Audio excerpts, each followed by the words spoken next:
عايز تبدأ يوتيوب؟ تعالى كده خد نفس وركز معايا. افتح قناة، صور فيديو، ارفعه. بس كده بقيت يوتيوبر؟ لا يا نجم، دي البداية بس. تعالى نحكي الحدوته من أولها. أول سؤال تسأله لنفسك: أنا ليه عايز أبدأ يوتيوب؟ شهرة؟ زهقت من الشغل؟ بتحب التصوير؟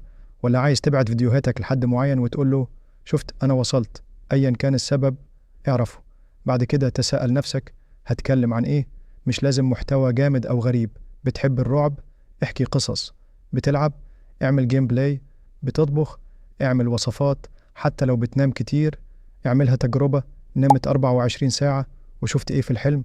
افتح القناة، سميها اسم محترم وسهل.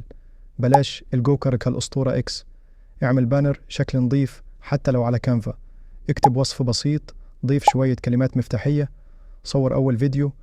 بلاش تستنى تشتري كاميرا ب24,000، الموبايل اللي في جيبك بيصور عادي. المايك، قرب التليفون من بقك. الإضاءة، قف جنب شباك. صور وخلص. الفيديو هيجيب 0 مشاهدة غالبا، بس عادي، كلنا عدينا بالمقلب ده. الرحلة كده: تصور، محدش يشوف، تتخنق، تكمل، تتعلم، تتحسن. وفجأة تلاقي التعليقات بقت: أنا بتابعك من زمان. الفلوس جاية بس بعد شوية.